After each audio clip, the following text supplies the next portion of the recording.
Bom, a gente está ao vivo aqui. Primeiramente, boa noite a todos. Bom, hoje o Portal Disparado ele tem a alegria de receber mais uma vez o Elias Jabbour e o Paulo Gala para falar mais uma vez sobre China. E é uma satisfação porque os dois são experts no assunto e pesquisadores, enfim, e promovem sempre um debate super enriquecedor e para além, né, do senso comum com que o tema às vezes é tratado, né? Muitas vezes é tratado. Então, um pouco dessa conversa hoje aqui é feita com bastante profundidade pelo o curso que eles abriram novamente, né? E as matrículas. Então, para quem perdeu, dá para aproveitar essa oportunidade e se inscrever para entender esse processo histórico, político e econômico da China, e especialmente para compreender também de uma maneira muito mais ampla todos esses processos atuais, né? Especialmente essa questão, enfim, da disputa dos Estados Unidos com a China e os Estados Unidos, a Europa, enfim. Eu estou aqui falando do curso, mas Paulo e Elias, sejam bem-vindos. Falem um pouco aí do curso, vocês, o que as pessoas podem esperar dele, enfim. Dão aí um primeiro alô para as pessoas. Obrigado, boa noite, Isa, boa noite, Elias. Prazer estar aqui para conversar com vocês, né? Para a gente que é professor, é uma satisfação sempre dar aula e dar um curso e debater sobre esse tema, né? Agora, a novidade é que a gente pode fazer isso para muita gente, né? Não só no Brasil, fora do Brasil também. As redes sociais são muito legais, né? Porque a gente pode dar a nossa sala de aula agora, né, Elias? Tem milhares de pessoas, né? Então, é muito legal e muito prazeroso, né? Eu estava conversando com alguns alunos que a gente tem. A gente está abrindo agora uma segunda turma. Depois, se a Isa puder deixar o link aqui, eu agradeço. Mas eu estava conversando com alguns alunos fora do Brasil, né? Então tem alunos na Austrália, na Tailândia, em Portugal, né? Então é muito divertido, porque o curso ele roda inclusive 24 horas, né, Elias? Porque quando a gente vai dormir, as pessoas estão lá assistindo aula, colocando perguntas. Então para a gente é um prazer. E o curso, na verdade, ele continua, porque agora é a segunda turma, a gente está gravando várias aulas. E queria até aproveitar a presença do Elias aqui para a gente falar um pouco hoje, Isa, também, sobre, por exemplo, Hong Kong, sobre a guerra comercial tecnológica, vários temas, né? Então, obrigado pela oportunidade aqui. Para a gente é um prazer enorme, né, Elias? Para mim, o curso, por exemplo, a primeira turma teve mais de 800 inscritos, assim, foi um sucesso total. E isso, eu particularmente estudo a China, focado em questões da China, processo de desenvolvimento, há 25 anos. O meu primeiro paper sobre a China é de 1996. É um paper para encontro de iniciação científica e geografia. Né? Estava lembrando disso hoje, porque eu fiz uma live de tarde, num webinar com o meu orientador, que é um senhor de 84 anos de idade, né? Então, foi muito emocionante, tá? Essa coisa toda. Então, esse curso proporcionou que eu consolidasse, inclusive, meu nome nesse meio de gente que estuda China no Brasil e até fora do Brasil, porque é um curso que fez muito sucesso. Eu e o Paulo, por exemplo, eu sou marxista, o Paulo é keynesiano, só que a gente tem uma química intelectual muito grande. Então, a gente conseguimos... Fala que é intelectual para deixar claro isso, senão as pessoas vão achar outras coisas. Não, mas eu não... É intelectual, evidente, né? Mas a minha companheira, ela não tem ciúme, segundo ela, né? Boa. Mas é um curso que nós combinamos muito bem história, casos de sucesso de política industrial, política, economia política. Agora, por exemplo, quando nós abrimos para a segunda turma, nós fizemos uma enquete que nós sabíamos que os assuntos mais espinhosos possíveis seriam aqueles que seriam escolhidos, como, por exemplo, a questão de Hong Kong, né? Que eu fiz uma apresentação em que eu me obriguei a me posicionar sobre isso, né? Além uma aula sobre Covid-19, o segredo chinês, a questão da guerra comercial tecnológica, e uma aula sobre Keynes, que em homenagem ao Paulo Gala, né? Que é como Keynes chegou à China, vamos dizer assim, né? Então, o curso essa segunda turma vai ser agraciada com mais 7 aulas, a primeira também vai ter acesso a isso. Mas, enfim, é um curso assim, maravilhoso, assim, né? Porque eu fiz esse curso, e o Paulo Gala, mas nós que somos pessoas que escrevemos, publicamos artigos, submetemos, quando nós fazemos algo que faz sucesso e que existe um feedback bom muito grande, é algo prazeroso para nós, né? Porque, enfim, é muito legal. Não, muito bacana, muito legal mesmo. Enfim, eu acho que isso é uma ótima oportunidade para quem não se inscreveu, enfim, aproveitar essa oportunidade, enfim, aprender com com os melhores no assunto aí, né? Sobre China, né? Esse tema que é tão, tá atualmente tão recorrente, né? Bom, primeiro eu queria já fazer uma pergunta aí para vocês, né? Enfim, sobre um tema atual e conversando ainda muito sobre, acho que com essas questões históricas que vocês podem contribuir bastante, que é a questão do controle a questão do 5G, né, propriamente, né? Bom, o governo americano, ele basicamente argumenta que o mundo ele tem que resistir, né, a esse estado de vigilância do Partido Comunista Chinês, que ele pontua, mas quando a gente lembra desse momento, a gente consegue resgatar alguns episódios americanos, né, enfim, como a questão do Snowden, enfim, que revelou que o Estado americano tinha um programa basicamente gerenciado pela NSA para controlar os celulares das pessoas ao redor do mundo. Inclusive, tem um filme muito interessante do Oliver Stone sobre isso, que vale muito ver. Enfim, teve o episódio também do WikiLeaks e tudo mais. Isso feria diretamente direitos individuais, direitos internacionais e colocava em xeque, né, esses valores que a sociedade americana tanto defende, como das liberdades individuais e tudo mais. O que vocês acham que está por trás dessa motivação do Estado americano, né? Se é uma questão puramente comercial para barrar essa ascensão tecnológica absoluta da China, né? O que vocês acham que essa batalha do 5G evidencia enquanto um poder tecnológico da China de ascender aí no mundo? Qual que é a visão de vocês? Vai lá, Paulo. O 5G, ele é maravilhosa, essa história do 5G, né? Porque, como diz um psicólogo que eu adoro, que é o Jung, né? O simbólico é mais real do que o real, né? Então, o 5G, ele representa o que está acontecendo no mundo hoje, é uma espécie do resumo do mundo no século XXI, né? Em várias dimensões, né? E muitas delas você falou, eu vou abordar aqui alguns pontos, né? Primeiro, ela representa o sucesso e o coroamento tecnológico da escalada chinesa, né? A China conseguiu dominar uma tecnologia e colocar para o mundo e vender para o mundo e ser detentora de uma tecnologia que o mundo precisa e que é o novo passo, inclusive, das telecomunicações mundiais, né? Quando a gente fala de indústria 4.0, de internet das coisas, não faz sentido pensar nisso sem a tecnologia 5G, né? A tecnologia 5G basicamente é uma rede de internet muito rápida, só que para que isso funcione, existe uma infraestrutura tecnológica e de equipamentos gigantesca, né? A gente tem uma aula para tratar disso no curso, em que eu mostro lá a quantidade de patentes 5G no mundo. A China tem mais de 70% das patentes ligadas ao negócio 5G, porque é importante dizer que isso envolve hardware, software, frequências de comunicação. Então, é uma miríade de patentes, né? Não é uma patente que você tem a patente do 5G, né? A Huawei é uma das empresas que mais emprega engenheiros no mundo. Assim, ela chega a ter, em alguns campos dela de pesquisa, 5 mil, 10 mil engenheiros, né? Então, eles realmente estão na fronteira tecnológica, né? Tem essa capacidade de fazer esses equipamentos. Os únicos dois concorrentes à altura e que conseguem fazer são a Nokia e a Ericsson. A Nokia recebeu muito dinheiro do governo finlandês, do orçamento de defesa, e a Ericsson ainda mais por conta dos caças Gripen, né? Toda a indústria aeronáutica sueca sempre dependeu muito do dinheiro público, né? E o desenvolvimento de radares, equipamentos de telecom da Ericsson, né, se deve muito a isso. Então, hoje são os outros dois países que chegaram no patamar de poder fazer a 5G. E é simbólico, porque os Estados Unidos não conseguem fazer 5G. Daí o desespero do Trump, né? E o símbolo da decadência tecnológica americana. Então, os Estados Unidos, que estava na fronteira, não é capaz de fazer os equipamentos 5G, imagina? Então é quase que uma humilhação, né, para a nação americana, para o Trump, que chegou a ponto de dizer que vai estimular e vai dar emprestar e dar ajuda e subsídio para as empresas finlandesas, para a Ericsson e para a Nokia, para ver se eles se fortalecem para combater os chineses, né?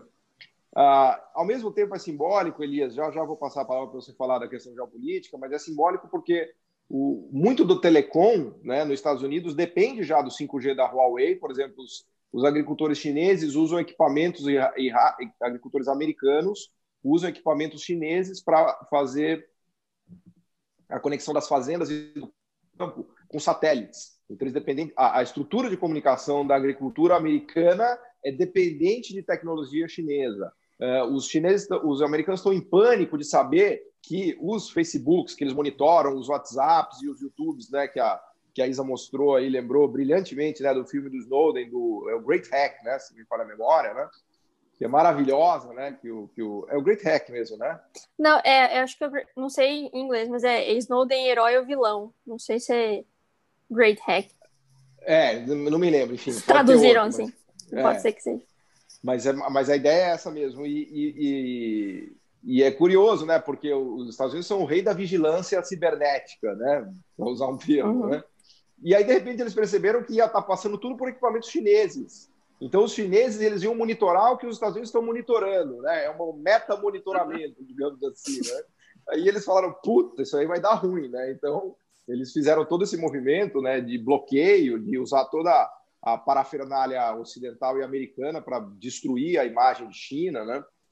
E por aí vai. Você pegar os chineses já fizeram o setup do sistema de GPS deles com a rede de satélite que eles montaram. Então, eles já não dependem do sistema de GPS americano, que é totalmente o sistema de geoposicionamento global, né, que todo mundo usa. Inclusive a gente, né? Os Estados Unidos sabe onde você está, porque o GPS é do controle dele, né?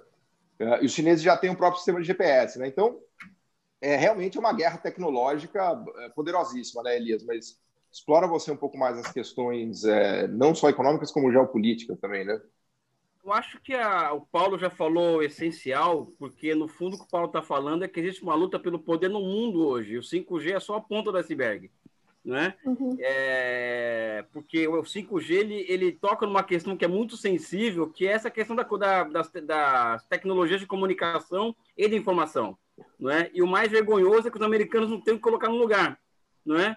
Então, a contrapartida americana para isso, aliás, é um movimento que já vem desde 2008, 2009, 2010, desde o Obama, é que existe um fim de um véu de hipocrisia em relação à forma como os americanos atuam no mundo. Não é? Então, nos últimos anos, por exemplo, eles partiram para a guerra aberta aos outros países do mundo. Eles, como diz um amigo meu, eles rasgaram a fantasia, Elias. Rasgaram a fantasia. Então, por exemplo, o Trump é uma figura interessante no seguinte aspecto. Ele diz o seguinte: volta-se a um ponto anterior ao Tratado de Westfália, né? Ou seja, eu reconheço que vocês têm seus interesses, mas nesse mundo que está aí existe um ponto zero, esse ponto zero sou eu, né? Então, os Estados Unidos acabaram se transformando nos últimos anos, aliás, sempre foram, mas de forma mais aguda nos últimos anos, no principal elemento desestabilizador do mundo hoje. Não é? Ou seja, não existe um lugar do mundo em que exista algo ruim do que não esteja o dedo dos Estados Unidos. É um fato isso, né? E os americanos nem escondem mais isso. Tá? Isso que é mais interessante. Ou seja, acabou o véu da hipocrisia. O véu da hipocrisia pelo seguinte: entre 91 e 2018, os Estados Unidos fizeram mais intervenções militares no mundo do que entre 45 e 91. Ou seja, de 91 para cá é a época dos direitos humanos, da promoção da democracia, da livre circulação de capitais, etc, etc. Mas o mundo nunca esteve tão perigoso quanto no pós-Guerra Fria. Não é? Aí vem uma história que o Paulo Gala sabe contar de forma genial, que a China, por exemplo, aliás, uma das aulas do curso eu faço essa paródia em cima do que o Paulo Gala coloca, né? A China foi crescendo na década de 90, 80, 90, com todo mundo apoiando o crescimento chinês, legal, aquilo ali é legal, vamos jogar a empresa lá, mão de obra barata. Porque na cabeça das pessoas, aquilo ia dar errado de qualquer jeito, porque aquilo não tinha nem livre mercado, nem instituições de democracia liberal. Ou seja, a China não tinha, ela não estava embaixo das receitas, vamos dizer assim, das escolas neo-institucionalistas, que o Paulo conhece bem, tem um mestrado sobre isso, de que um país, para chegar lá, tem que ter instituições liberais e instituições de livre mercado e instituições de democracia anglo-saxã. Não é? Especialmente a garantia da propriedade privada, né? Que garantia da propriedade privada. Sim, então, a China, angular, eles foram achando que aquilo ia acabar, né? Aquilo vai acabar uma hora, porque não se sustenta, aquilo ali não tem ambiente de negócio mesmo, enfim, aquela coisa toda. Só que a China foi crescendo, crescendo, crescendo, e depois de 2001, ela decide ter o seu próprio destino no que cerne o desenvolvimento de tecnologias novas e novíssimas. E o 5G é apenas expressão disso. Ou seja, todo mundo achando que aquilo ia acabar, que o banco de aposta, quando que a China vai cair, quando que aquele regime vai cair, a crise asiática de 98 prenunciou isso na cabeça das pessoas. Enfim, Eu foram brinco dando... que era dando carne pro leão, como que se fala? Não, na questão, na verdade, na China ela era um dragãozinho que todo mundo achava muito simpático, bonitinho, e botou no quintal para criar. E aí foi dando comida e tal, aquele dragãozinho foi crescendo e tal. E quando eles foram reparar, tinha virado um dragão gigantesco, completamente fora de controle, né? Então o Ocidente achou graça de dar comida para aquele dragãozinho exótico, e agora que ele percebeu, já era, né? Literalmente.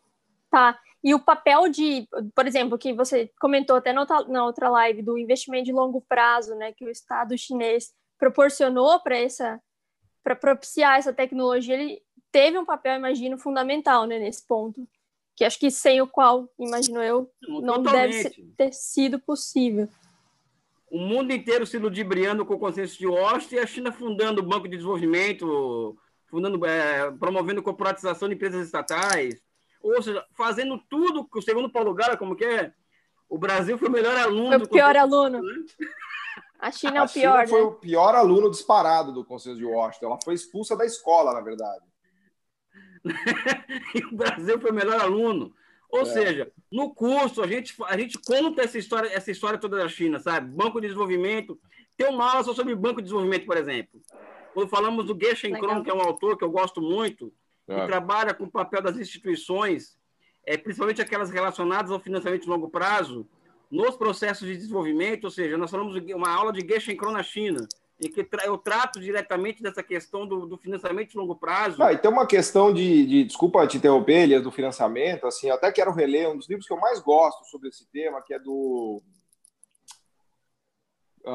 vou escrever, o Bernstein, aquele Against the Gods, talvez vocês tenham lido já. Against the Gods é a história do risco no mundo, como a humanidade lidou com o risco, se deparou com o risco, e ele puxa todo o histórico, por exemplo, das grandes navegações, das caravelas, né, de como é que os ocidentais descobriram, entre aspas, descobriram o mundo, e ele chega até mercados financeiros, o papel do ouro, o papel dos seguros, das instituições, o papel das instituições financeiras que o Elias está mencionando.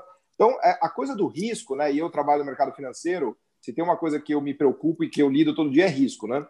Então, a quantidade que se pode assumir de risco, que uma pessoa assume de risco, que uma empresa ou que um Estado assume de risco, faz toda a diferença do mundo, né? As grandes navegações só foram possíveis porque os Estados nacionais tomaram risco, né? Nenhum comerciante era louco de construir uma caravela e botar toda a grana dele numa caravela para chegar nas Índias, né? Então, as navegações só foram possíveis porque o Estado tomou o risco. O Estado holandês, o Estado inglês, o Estado português, o Estado espanhol. Os americanos chegaram na Lua, os russos colocaram pessoas no espaço porque o Estado tomou o risco, né?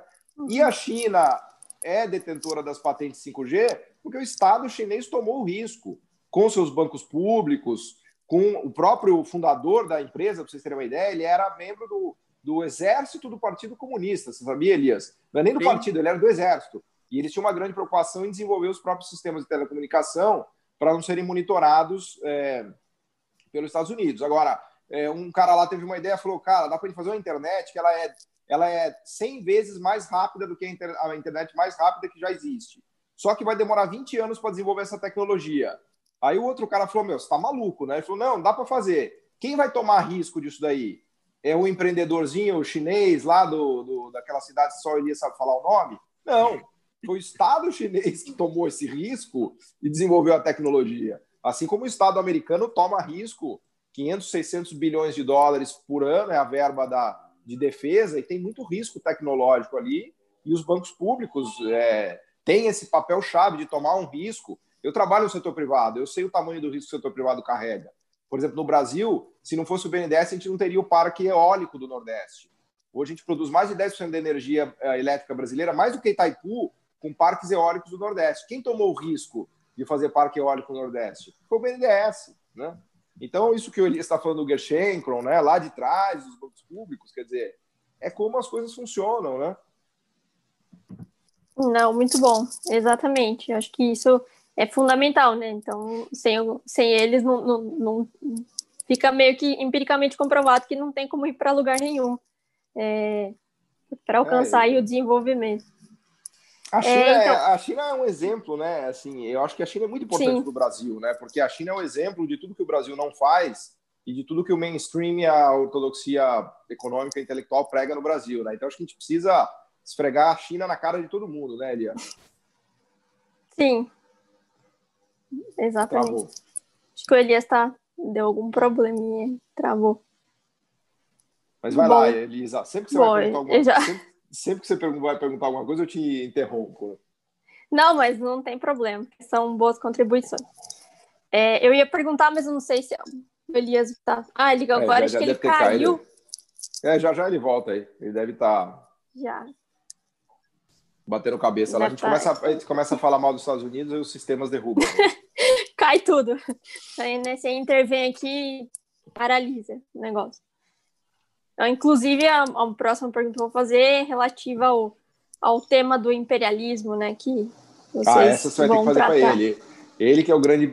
aliás, a gente gravou uma aula, ele gravou uma aula, a gente discute muito sobre isso, né?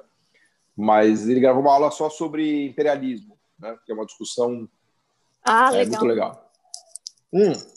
Ele tenta me convencer, e eu já estou meio que ficando convencido, de que a China não é imperialista, né? Imperialismo no sentido da força que os países usam para subjugar outros países, né? Então, a tese do Elias é de que a China ela tem uma outra maneira de se relacionar com os países, que ela, enfim, abre muito mais espaço para um ganha-ganha, por assim dizer, do que tentar impor as vontades dela e se comportar meio como os Estados Unidos, né? Eu brinco com ele. Exatamente. Eu tenho umas dúvidas, assim, né? Que eu quero ver para crer, né? Mas ele tem argumentos fortes, né? Em relação a bases militares, a intervenções, né? E você pega, enfim, o jeito que os Estados Unidos manda no mundo, né? Não é difícil de perceber que é uma maneira, vamos dizer assim, não muito sutil, né? De mandar no mundo, né? Então, exatamente. Sei lá, mas enfim, eu acho que tá aí para ver, né? Realmente a China tem exemplos, né? E o que ela tem feito na África, enfim, os acordos que ela tem feito, ela tem dado exemplos que ela estaria disposta a interagir de outra maneira, e se comportar de outra maneira como gigante mundial, né? Eu acho que a gente vai, inclusive, a gente vai poder ver, porque do jeito que a coisa está se encaminhando, a China já vai ser a maior economia do mundo, né? A gente está com o PIB dela de, sei lá, 14 trilhões de dólares, mas em PPP já é a maior economia do mundo, né? Então, é aquela coisa do elefante na sala, né? Não tem como ignorar a China, né? Então, a China já é essa potência, e isso é uma outra coisa que a gente discute no curso, que o Elias sempre fala e que eu acho legal. A estratégia dos chineses é meio indo na maciota, sem levantar muito conflito, né? Eles têm uma diplomacia mais sutil. Mas com o Trump está dando meio que tudo errado, porque o Trump está obrigando os chineses a revidarem, né? Então, inclusive, agora a gente pode quase que dá para dizer que há uma mobilização. É um exagero que eu vou falar, tá? Uma mobilização do mundo contra a China. Não é isso, mas há uma tentativa de liderança dos Estados Unidos de colocar o mundo contra a China, né? Inclusive do ponto de vista da propaganda, essa coisa que teve muito forte do Covid, de que foram os chineses que inventaram o vírus, né? Enfim. Você deve ter acompanhado. Mas eu achei curioso essa questão da propaganda toda, porque apesar de todos esses argumentos, inclusive nesse episódio de 5G, ele não conseguiu, ele impôs fortes sanções, né, para os países que fizessem essa articulação com a China, e os países não compraram muito essa ideia. Eu achei isso de certa forma, até curioso, né, que mostra talvez uma quebra aí na hegemonia americana, não, né? Exato. Nesse discurso, né? E digo mais ainda, eu tenho acompanhado muito a questão dos semicondutores, né, que são essenciais para toda a cadeia produtiva de smartphones, de laptops, né? Os semicondutores estão na base e é um mercado muito concentrado, muito difícil, né? E está uma guerra de semicondutores, né? Eu coloquei já alguns posts lá no blog, e essa é uma parte da cadeia em que a China realmente está fraca, né? Tem uma empresa chinesa de semicondutores que é a SMIC, que chama SMIC. A grande potência de semicondutores no mundo está em Taiwan. São nomes que eu não sou capaz de dizer o nome, mas acho que é TMSC. A Samsung é um player muito relevante de semicondutores.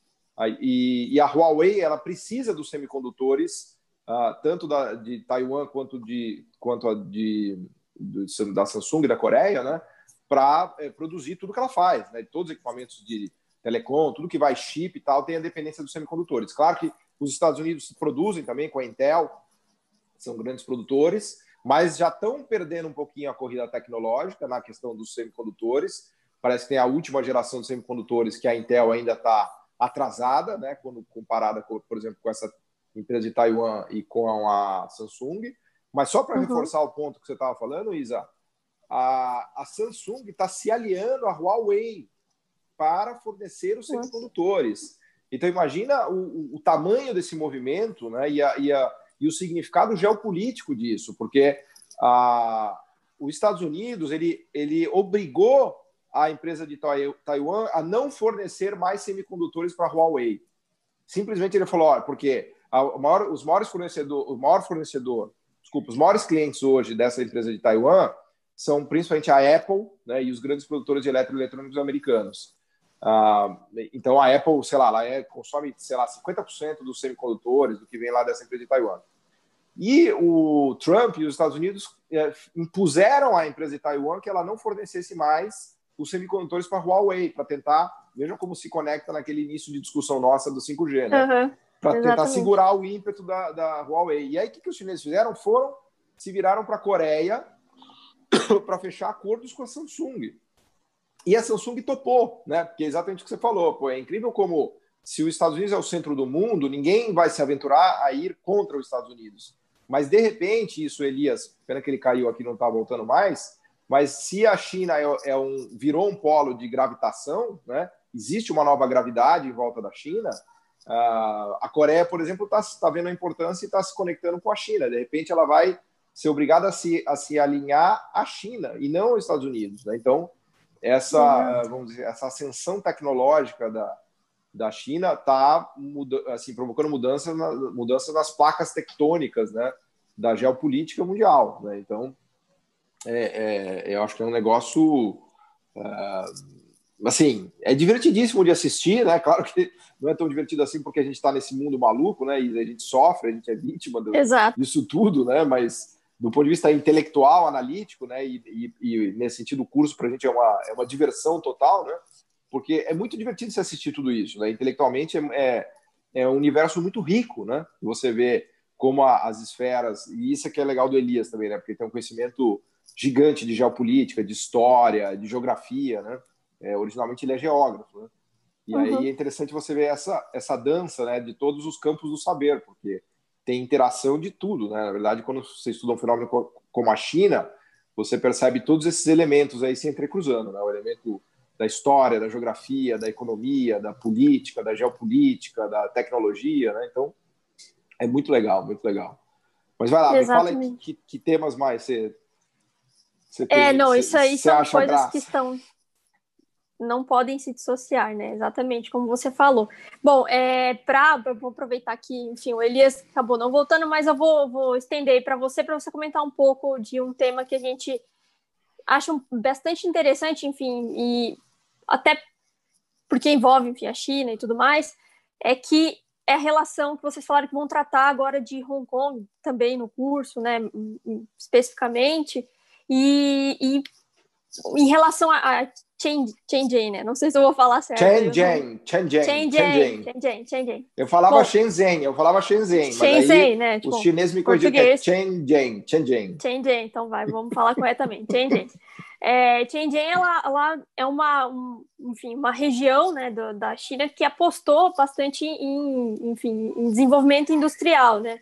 E, por outro lado, Hong Kong, ele acabou se atrelando mais a esses serviços, diria, financiarizados, né? Assim, eu aproveitar aqui você para dizer que o que isso resultou para uma ou para outra, né? Em termos concretos, né? Como é que essa dicotomia ela conversa também com o modelo chinês que acaba se voltando de maneira mais central para a produção industrial e não necessariamente para a financiarização, né? Apesar, enfim, Hong Kong ela tem algum papel para cumprir nessa inserção globalizada, né, que a China faz, Ou ela seria mais uma entropia, e a ideia da China de criar, na verdade, um setor produtivo, industrial?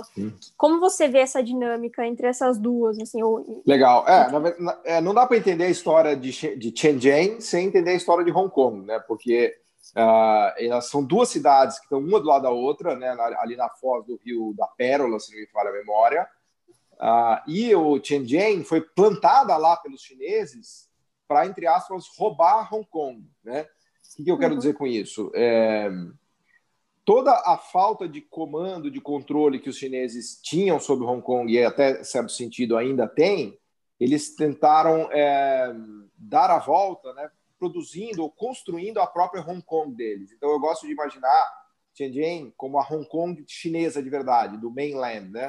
Então só para quem está assistindo a gente ter uma ideia do que eu estou falando, Shenzhen hoje é uma das cidades mais importantes do mundo. Ela tem, sei lá, 15 milhões de pessoas, é uma megalópole muito tecnológica, está na fronteira do que tem sido feito de smartphones, né? Então, quando eu falo, por exemplo, da Huawei, quando você pega todos os gigantes, né, de tecnológicos da China, eles estão em Shenzhen. Todos os carros, sei lá, 90% dos carros são elétricos em Shenzhen, todos os táxis são elétricos. Ela é uma espécie de cidade do futuro, né? As pessoas ganham muito dinheiro, né? Uma cidade que progride, que cresce numa velocidade estonteante. Shenzhen é a terceira maior cidade da China hoje. Ela só perde para Xangai e para Beijing. Inclusive, ela superou Hong Kong, né? Shenzhen é maior já do que Hong Kong, já é a terceira maior cidade, a terceira maior economia da China.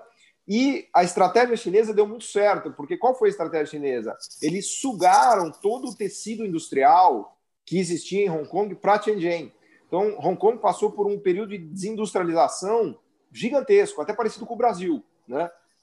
Não vou dizer que Hong Kong é pobre, porque está longe de ser pobre, ainda é uma cidade muito rica, mas todas essas manifestações, a gente trata um pouco disso no curso, todas essas manifestações que ocorrem em Hong Kong têm também a ver com o empobrecimento relativo de Hong Kong, ou pelo menos com a estagnação de Hong Kong. Porque quando você toda olha... essa guerra híbrida que você está falando, que acontece lá, esses conflitos.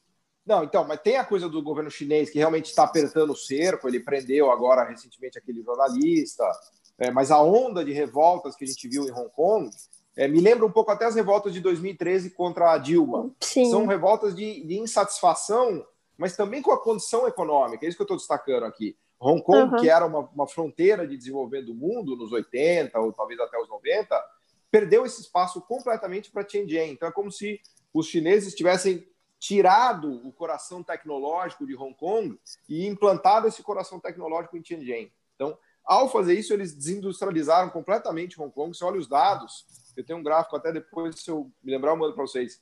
Quando você olha a relação entre renda per capita e indústria, Hong Kong é uma aberração, porque ela tem um nível de indústria per capita baixíssimo para a renda per capita que ela tem. Então, ela já teve muita indústria e hoje ela deve ter, sei lá, $1.000 de produção industrial per capita, que não é muito distinto do Brasil, né?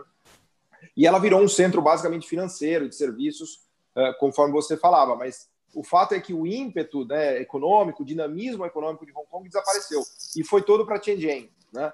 Então, a Shenzhen deveria ter, sei lá, 1/10 do tamanho da economia de Hong Kong há 20 anos atrás, né? Shenzhen era uma vila de pescadores com 100 mil habitantes, uma coisa ridícula, mas o governo chinês resolveu colocar lá uma das principais zonas de exportação deles, né? E criou esse gigante da tecnologia mundial. 80% dos tablets do mundo são produzidos em Shenzhen, né? Tem até um documentário que eu adoro mostrar da revista Wired, que é só sobre Shenzhen, né? Que é o Vale do... Aliás, ele é conhecido como o Vale do Silício chinês, né? Aquilo ali é um ecossistema efervescente, né? de inovação e de produção tecnológica. Então, na verdade, elas são as duas faces da mesma medalha, né? O Shenzhen é o que tinha de bom em Hong Kong foi para Shenzhen, por assim dizer, né? E foi uma habilidade dos chineses, né? Porque eles não são do conflito direto, né? Então eles foram, vamos dizer assim, na maciota, né? Construindo a Hong Kong deles, né? E hoje Shenzhen é muito mais importante do que Hong Kong, né? Na estrutura produtiva chinesa, Shenzhen é um pilar, assim, uma ponta de lança desse poderio tecnológico chinês. E Hong Kong está ali, claro, é uma região estratégica importante, logística fundamental, e claro que os chineses vão retomar o que sempre foi território deles, né? Pena o Elias não está aqui, porque na aula ele conta em detalhes isso, né? De toda a discussão lá da Guerra do Ópio, como os ingleses humilharam os chineses, né? Nos tratados, aqueles unequal treaties, né? O tratado de, acho que foi de Nanjing, não me lembro exatamente, ali no 19, que eles perderam Hong Kong, inclusive porque a China tinha superávit, essa é uma história muito louca, né? Que a China tinha superávit comercial contra os ingleses, o que estava irritando os ingleses, e eles resolveram fazer tráfico de cocaína e vender cocaína para os chineses, que é a Guerra do Ópio, né? Viciaram os caras em cocaína e passaram a inverter a balança comercial, quer dizer, não é nem pirata, é traficante mesmo, né? Então, uma história assim realmente surreal, né? E foi nesse âmbito que eles perderam Hong Kong, né? Eles foram literalmente humilhados pelos ingleses, né? No que ficou conhecido depois na história como unequal treaties, né? Eles foram proibidos de fazer qualquer tarifa em relação a produtos ingleses e assim por diante, né? Mas o fato é que os chineses se vingaram, né? Tianjin é quase que uma vingança sobre Hong Kong, né? Mas o Hong Kong é deles também, né? Aliás, a maior ponte do mundo, né? Que tem uma ponte, acho que de 70, 80 quilômetros, é uma loucura, né? Os caras fizeram uma ponte que é quase a tamanho é quase a rodovia dos Bandeirantes, né? De 70 quilômetros que liga São Paulo, Campinas em cima do mar, né? E não à toa, essa ponte liga Tianjin, Hong Kong e Macau, né? Que é esse arco fundamental ali do sul da China, né? Que é a saída, inclusive, enfim, do comércio, né? Aliás, você me perguntou, pediu para falar de Tianjin, eu recomendo que não peça, porque eu vou ficar falando horas, mas eu não fui para Tianjin, eu fui para Beijing, fui para Xangai, fui para Tianjin, que é o porto de Beijing também, que é uma cidade bem legal, mas ainda, enfim, não tive a oportunidade ainda, mas certamente são 2 lugares que eu quero conhecer, que é Seul, Coreia e Tianjin, né? Mas o que eu ia falar é que eu vi essa semana um gráfico do meu amigo Paulo Morceiro no Twitter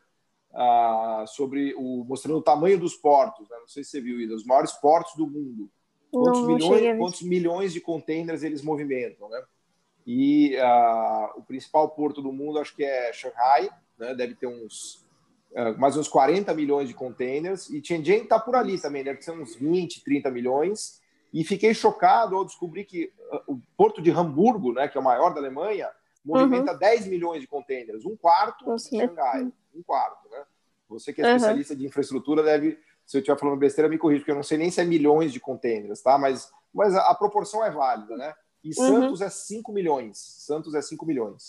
Então é Santos 5, Hamburgo 10, Roterdã, que é o melhor porto da Europa e maior, 15 milhões.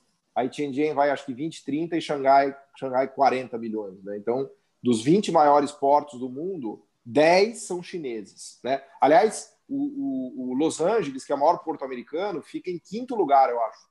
Tem 4 portos chineses anteriores a Los Angeles. Né? Então, isso dá uma noção da proporção das coisas, né? Do mundo, o que é o 2020, né? Exatamente. Pessoas falam de China, essa coisa das redes sociais é incrível, né? O cara, não, China é trabalho escravo, come cachorro, é Xing Ling e tal. Esse é o nível de conhecimento da galera do YouTubenomics, né, Isa? Imagina que, enfim, eu imagino que as maiores trocas são com a China, né? Enfim, do mundo todo, né? Pelas proporções, né? A China exporta 2 trilhões e meio de dólares por ano. 2 trilhões e meio de dólares. Então. Os Estados Unidos, que é o segundo, deve exportar 1,5 trilhão. A Alemanha não chega a 1 trilhão, né? Então a China já superou os maiores exportadores do mundo, assim, dispara. E importação também. Ela é o país que mais importa no mundo e que mais exporta. Né? Ela tem uma integração comercial fantástica, né, com o resto do mundo. E acho que vale falar que, acho que não sei, acho que é Xiaomi, que passou o número da Apple de iPhone. Xiaomi. Outro nome que eu tô aprendendo. Xiaomi. Ela passou, né, recentemente o número quem passou a Apple foi a Huawei. Não, é a Huawei mesmo, então tá certo, não é a Xiaomi. A Huawei, ela, que a gente tá falando aqui do 5G e tal, mas ela tem uma divisão de smartphones, né, ia falar celular, mas isso revela a minha idade. Ela tem uma divisão de smartphones que é poderosíssima e já é número 2 do mundo. Só perde para a Samsung, mas a Samsung está morrendo de medo de perder esse posto para a Huawei. Agora, a Xiaomi, né, que eu sempre uso essa pulseirinha aqui que eu ganhei da plataforma lá dos cursos da Eduz, eu fazia propaganda da Eduz aqui, ó. Eles me deram essa pulseirinha da Xiaomi, que mede quantas horas de sono você dormiu, quantas você pedalou de bike, quanto você correu e tal, né? É bem legal. Mas a Xiaomi já é a quinta ou a quarta do mundo de smartphones. Então, ela já está ali na cola da Apple e da Samsung. E não sei se você viu hoje, eu vou te mandar depois o vídeo, a Xiaomi está comemorando, acho que 10 anos, eles lançaram uma televisão de tela plana que é totalmente transparente. Eu vi que você postou, nossa, achei É uma coisa absurdo, fantástica, porque você tem a imagem num negócio totalmente transparente, né? Então, isso é mais um exemplo vamos dizer assim, que não é Xing Ling, né? Quem está achando que não, China, imagina. a China já foi Xing Ling, aliás, o Japão já foi, a Coreia já foi, todo mundo já foi, mas hoje em dia está bem longe disso, né?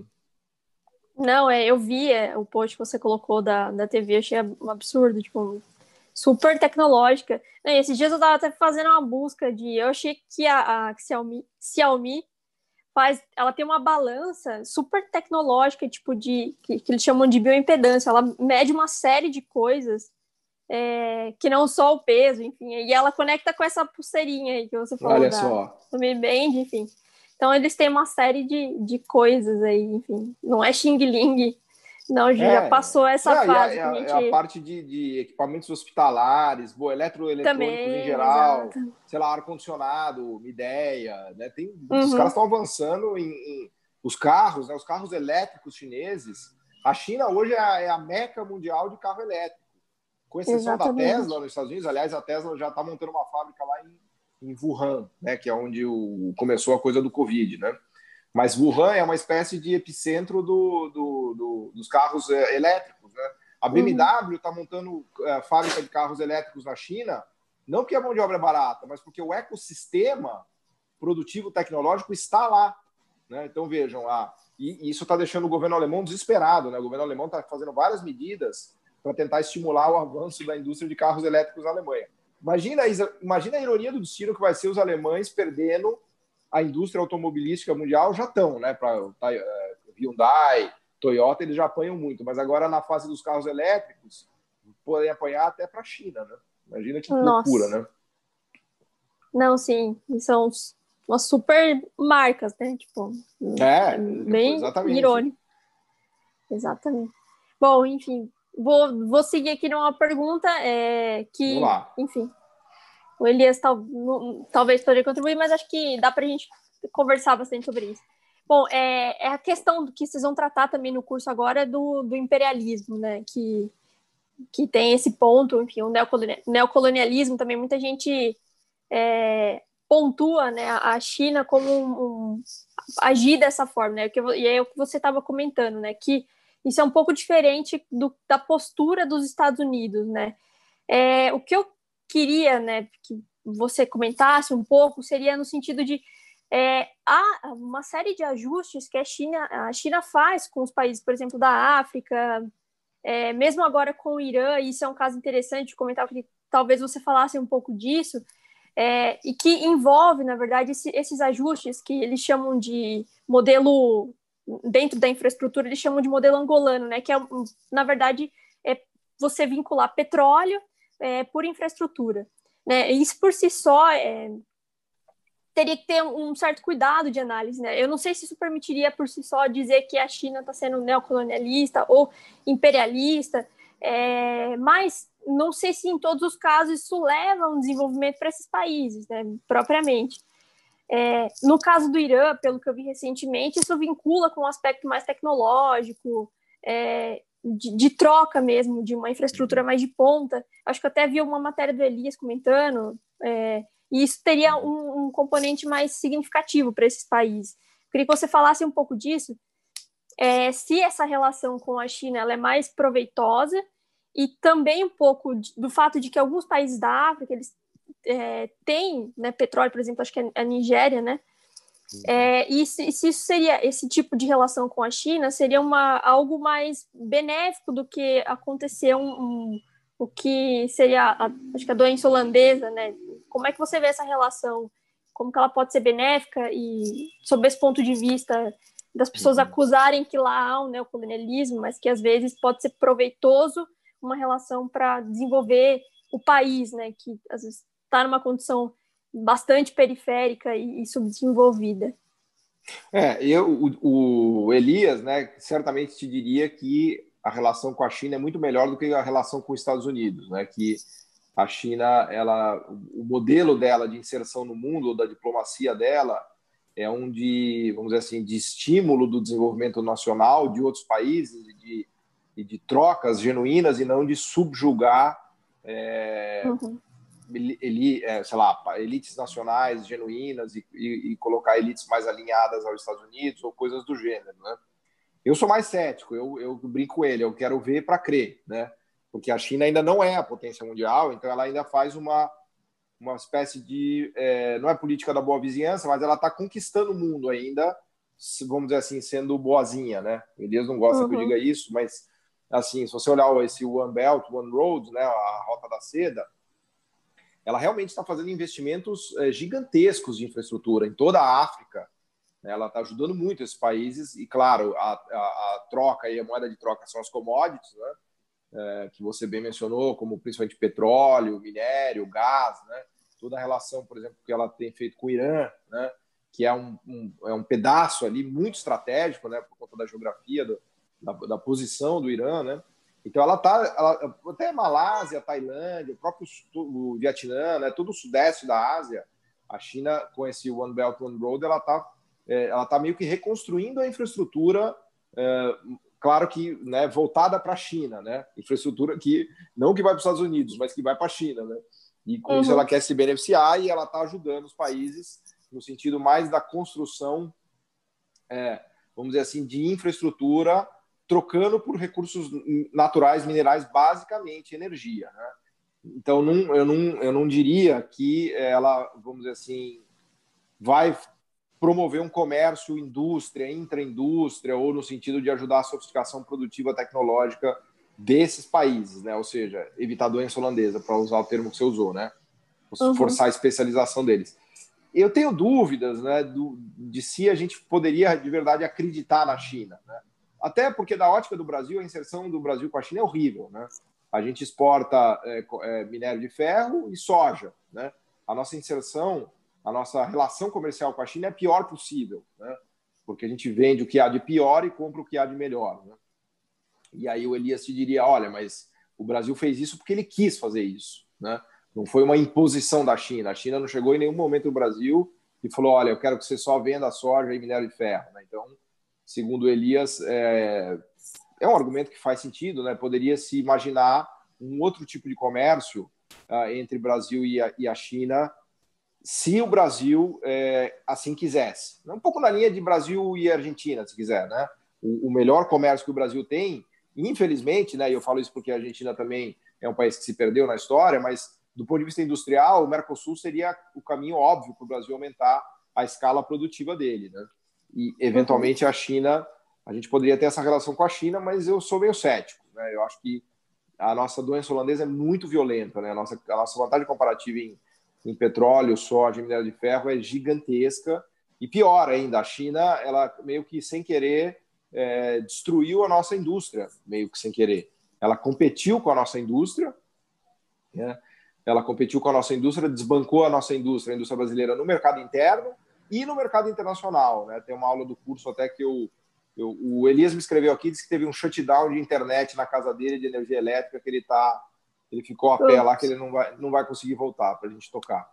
Mas eu até tenho uma aula do curso que eu digo que a China destruiu o Brasil, entre aspas, com 2 golpes, né? Que foi, primeiro, forçar a nossa especialização em commodities, né? Ao mesmo tempo em que ela desalojou e desbancou a nossa indústria. Então, ela estimulou a gente a produzir mais soja e minério de ferro. E, de novo, estimulou porque a gente quis, porque eles, obviamente, que demandam e a gente se colocou como um grande fornecedor disso.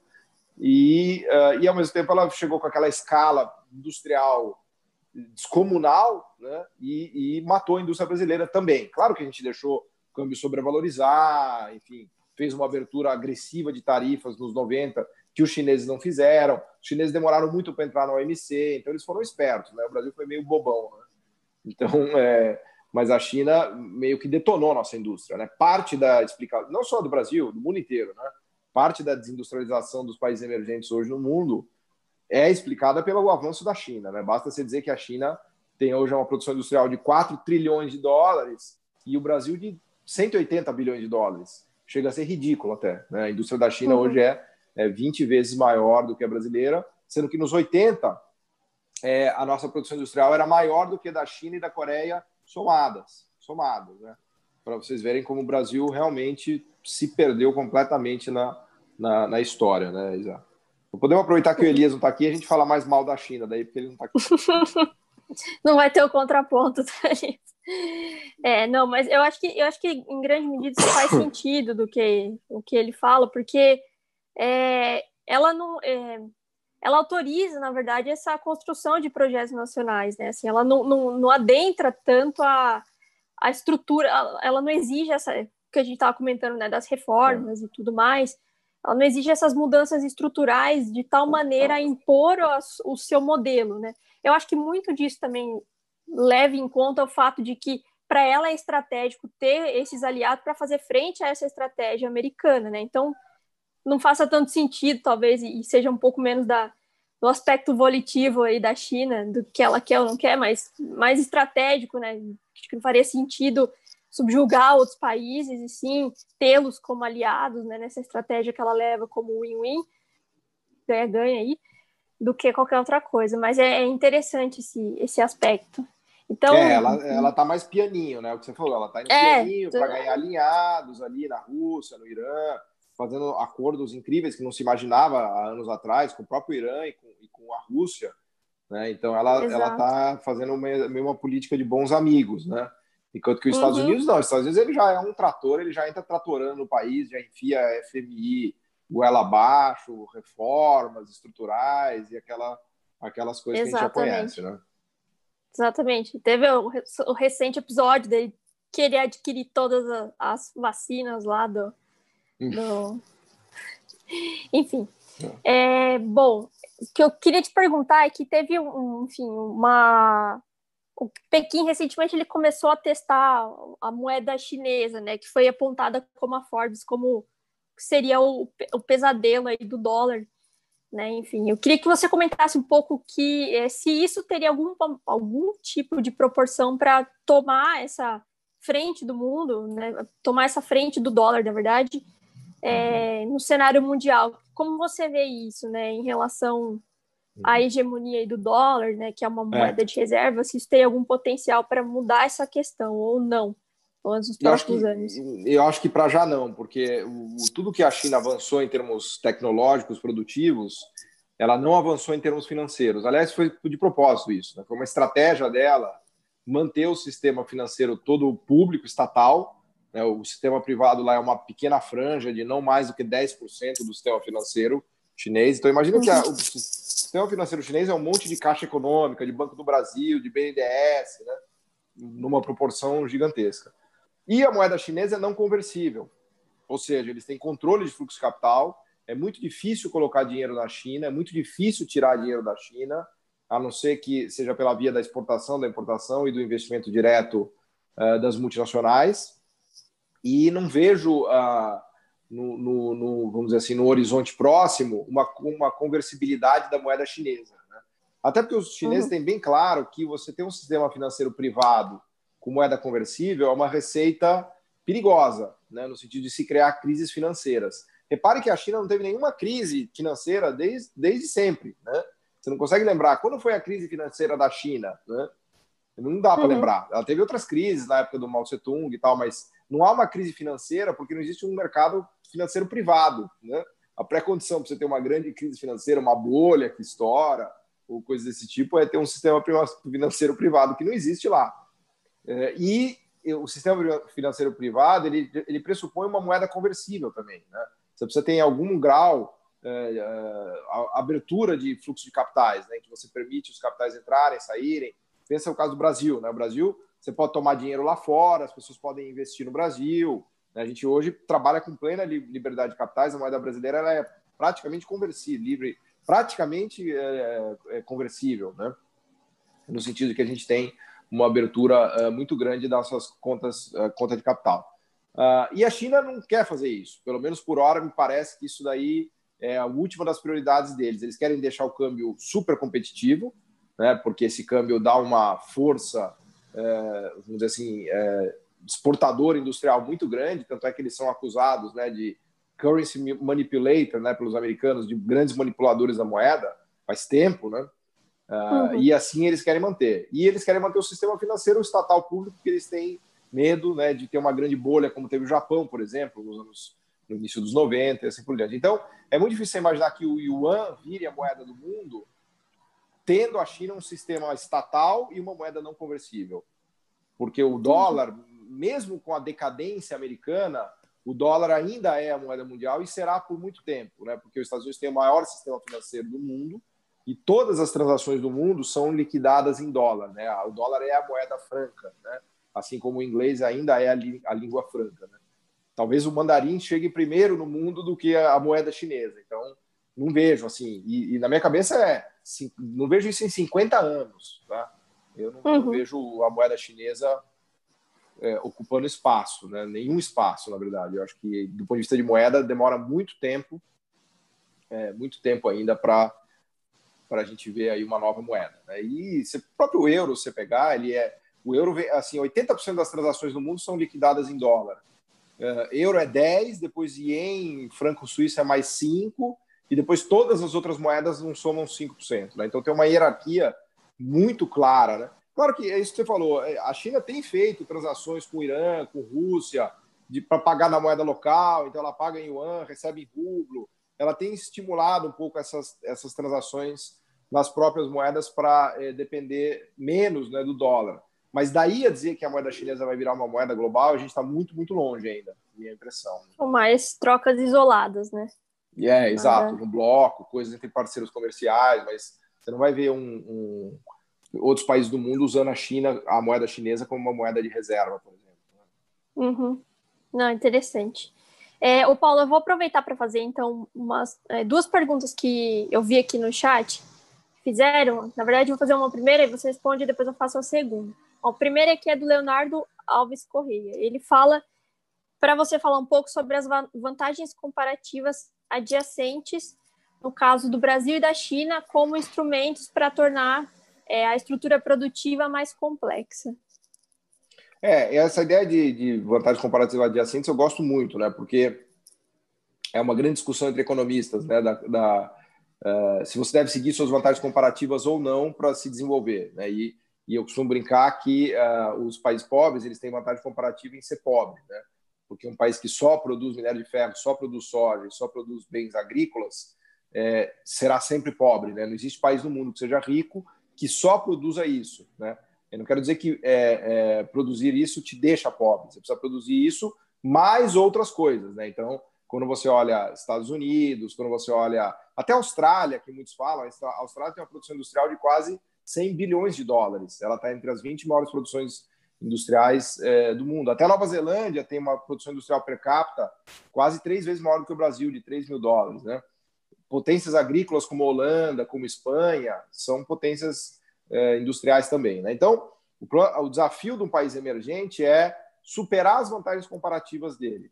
Agora, é muito difícil você imaginar uma estrutura produtiva que faz soja e minério de ferro, de repente sendo capaz de fazer um foguete, um satélite, um carro elétrico. Existe um salto enorme, né? E se você é um desenvolvimentista, vamos dizer assim, muito desenvolvimentista, você vai achar que o Estado, lá em Brasília, vai construir uma satélite Brás, né? Como brincam os liberais críticos do desenvolvimentismo. Então, há um limite nesse salto que o Estado pode promover da estrutura produtiva, né? A vantagem comparativa adjacente, ela vem um pouco dentro dessa discussão, porque é uma ideia de que tem algo próximo do que você faz que talvez você consiga migrar. Então, você não vai tentar fazer um satélite, mas você pode tentar fazer um trator. Você não vai tentar fazer um foguete, mas talvez você possa fazer químicos e defensivos agrícolas.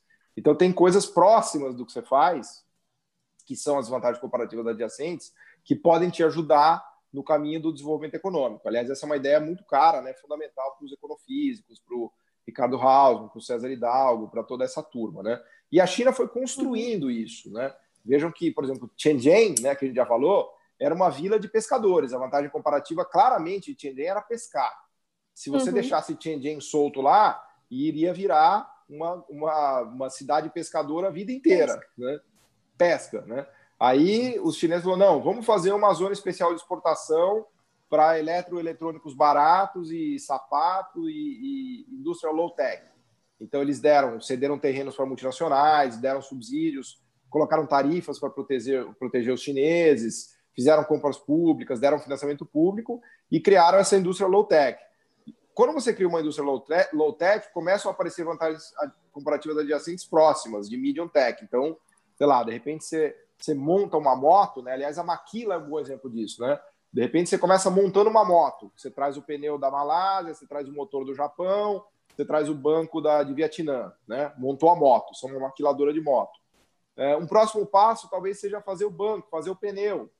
Eventualmente você aprende a fazer um motor, né? E aí então você está caminhando nessas vantagens comparativas adjacentes, né? O seu sistema produtivo, inclusive privado, né? O seu ecossistema privado produtivo vai subindo essa escada, cada vez mais difícil, né? Eu sempre brinco que isso é uma luta de boxe, né? Do peso-pena contra o Mike Tyson, porque quando você começa a subir o degrau, cada degrau você vai ter uma briga mais forte para ganhar, porque tem ali a meia dúzia de multinacionais que concentram aquele mercado, né? Mas não tem alternativa, esse é o único caminho possível para se desenvolver. Então, eu acho que essa é a vantagem comparativa. E aí cabe a cada país olhar as suas, né? No Brasil, as óbvias são a agroindústria, cadeia do óleo e gás, eu acho que indústria da defesa a gente tem muita coisa, a parte médica, né, de medicamentos, a gente tem a indústria de genéricos no Brasil avançou muito, né? As indústrias ligadas ao SUS. Então, tem nichos interessantes. A nossa única chance no mundo, Isa, agora é nicho, né? Como é que você vai competir com a China, que tem 4 trilhões de produção industrial? Sua produção industrial é 180 bilhões. A gente virou uma Finlândia, uma Noruega. Só que a gente tem 210 milhões de habitantes, a gente não tem 6. Né? Essa é a diferença. É difícil, né? Nossa vida está bem difícil, né? Exatamente, né? Então, nada fácil. Mas é interessante esse ponto. Então, já passando para essa outra pergunta que fizeram, né? Perguntaram como que está se desenvolvendo a corrida espacial chinesa, né? Por que é importante essas engenharias reversas e suas reverberações? Então, esse ponto da corrida espacial. Porque ela tem algum desenvolvimento, né? Acho que algumas coisas nesse sentido. Muito. Não, primeiro que assim, a engenharia reversa é o caminho para você subir a escada tecnológica, né? Quando você começa a chegar nos degraus do meio e de cima, o que você faz basicamente é desmontar, você pega o equipamento que está na fronteira tecnológica que você importou, desmonta e tenta aprender, ver se você consegue fazer aquilo, né? Então a engenharia reversa foi o caminho por excelência da Alemanha, dos Estados Unidos, do Japão, da Coreia, da China, para ter domínio tecnológico, né? Você começa, vamos dizer assim, copiando, emulando e vai se sofisticando. E a corrida espacial, especialmente, e é legal porque a gente já pode falar de uma nova corrida espacial, né? Veja como o mundo está ficando meio retrô até, meio Guerra Fria, né? Tem esse clima de Guerra Fria, mas agora entre China e Estados Unidos e não mais entre Estados Unidos e União Soviética. A própria ideia de Guerra Fria, né? Eu escrevi alguns posts no blog, ela remete à Guerra Fria, né? Sugiro assistir aquele filme, quem não viu ainda, do Hidden Figures, né? Que são aquelas 3 negras nos anos 60 nos Estados Unidos, que estão envolvidas com a NASA, né, para desenhar todo o projeto Apollo. Tem uma negra que é uma matemática brilhante, que faz todas as contas no braço, porque eles têm que fazer, inclusive, desenvolvimentos matemáticos para fazer os cálculos de balística, para lançar os foguetes, né, e tem uma passagem lá que o Neil Armstrong só confia nela. Ele falou, eu só vou na conta dela, porque tem um momento exato que o foguete tem que decolar. Então, tem uma conta matemática que fala, se ele decolar aqui, vai lançar aqui, vai cair lá. Então, ele não quer que ninguém faça a conta. Ele fala assim, só confio na conta dela. Manda ela fazer a conta aí, ela faz a conta de cabeça e fala, pode lançar o foguete. Mas, enfim, e aí tem outra que desenha as naves e tal. Mas esse clima de Guerra Fria meio que voltou, né? E a corrida espacial tem a ver com isso. Agora, é muito mais uma corrida espacial no sentido dos satélites e das tecnologias telecom, e aí voltamos no 5G, que a gente falava há pouco. A China já coloca foguetes direto e já tem não sei quantos mil satélites que ela já colocou no espaço, né? E essa rede de satélites ela é chave para todas essas tecnologias de fronteira de telecom. Então, por exemplo, eu mencionei a coisa do GPS chinês, né? Que é o sistema de posicionamento Global Positioning System, né? Que os Estados Unidos têm o dele e os chineses já têm o dele. Então, os chineses só podem ter esse sistema de georreferenciamento porque eles têm satélites estrategicamente localizados no planeta, né? Porque a ideia é de que, tendo uma rede de satélites dessa, você pega o sinal, né? Qual é a ideia do GPS? Você, tendo, sei lá, X satélites, você consegue marcar exatamente qualquer ponto. Então, um barco no mar, ele se conecta com 8 satélites, e aí o satélite fala assim, você está exatamente nesse ponto. Só dá para você fazer né? Não tinha isso na Caravela dos 1600, os caras não tinham satélite para dizer para o Pedro Álvares Cabral onde que a caravela dele estava indo. Ele calhava lá em... Aliás, eu descobri que afundou uma caravela até em Noronha, né? É um lugar que eu adoro mergulhar. Né? Recentemente eu descobri que o Américo Vespúcio, que é o cara que descobriu Abrolhos, né? Que ele falou, galera, abre o olho aí que senão você vai encalhar, né? Por conta daqueles chapeirões, né? Ele afundou um barco lá em Noronha. Mas, enfim, voltando na corrida espacial. Então, ela tem tudo a ver com a coisa dos satélites e dessas novas tecnologias, e do 5G, e das conexões que a gente usa muito também com smartphones, e as redes de internet usam muito satélite, né? E a China está super bem. Ela já, inclusive, pousou uma nave no outro lado da Lua, coisa que ninguém tinha feito, né? Os indianos estão tentando, mas deu tudo errado. Não sei se você viu o programa deles. Eles lançaram uma sonda, só que ela se perdeu, né? Um monte de foto lá dos indianos pôr na mão na cabeça, perderam a sonda no espaço e tal. Mas só para mostrar como não é trivial. O próprio Estados Unidos está batendo cabeça agora com a SpaceX, né? Que vira e mexe, pega fogo no foguete e tal. Então, mas eu acho que essa coisa da corrida espacial é muito legal, né? E ela mostra que a gente retomou uma ideia de tensão do tipo Guerra Fria. Claro, a China se comporta de outra maneira, muito diferente da União Soviética, mas tecnologicamente a briga já é cabeça a cabeça, né? E a gente, acho que a gente fala um pouco disso no curso. Aliás, o Elias gravou uma aula maravilhosa sobre a guerra tecnológica e comercial, né? Vou até estragar aqui, dar um spoiler, né? Essa é uma aula recente agora, nessa segunda turma, a gente está gravando mais aulas, né? Acho que até apareceu. Olha, tá de volta. Elias voltou. Vamos ver se ele aparece aí. Só para dizer que essa pergunta que eu fiz agora, da questão da corrida espacial, é do Erlon da Veiga. Só para comentar que ele perguntou aqui no site, no chat. Elias voltou. Ele tá aí, eu tô vendo a fotinho dele aqui, mas ele me disse que tava sem internet. Voltou, atualizei ele aqui. Você tá conseguindo enxergar ele aí ou não? Tô vendo, não tá com a câmera ligada ainda, mas ele retornou. Tá aqui aparecendo pra gente. Tá aparecendo a foto dele aí. Ele me falou que teve um shutdown lá na internet. Vamos ver se ele tá rodando a manivela. Mas só para concluir... Manda bala. Ele destaca uma dimensão muito legal da... Ó, apareceu aí, ó. Aí, agora sim. Ele foi jantar. Ele tá de volta. Ainda, ele foi jantar, pô. Você foi na pizzaria e deixou a gente aqui. Eu aproveitei para descer além em você e na China. Falei que a China é imperialista, que ela destrói todos os países, que ela vai para cima feito um rolo compressor, e a gente tem mais que se alinhar aos Estados Unidos. Está cortado o seu som, Cortou o som. Acho que tem que ligar, habilitar o áudio. Você tá sem áudio. Deixa eu ver se eu consigo aqui. Parece que ele foi até cortar cabelo, né? Tomou um banho, botou uma outra camiseta. Mudou. Comeu uma pizza. Você tá ouvindo a gente aí, Elias? Acho que agora tá tudo ok, Elias. Agora a gente deveria estar te ouvindo. Fala alguma coisa aí. Não tá. Negativo. Não escuto. Admitir de novo aqui.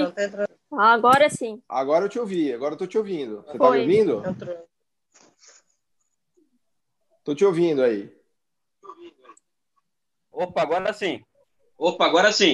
Desliga o Jornal Nacional aí. Desliga o Jornal Nacional. Volta na nossa conversa aqui.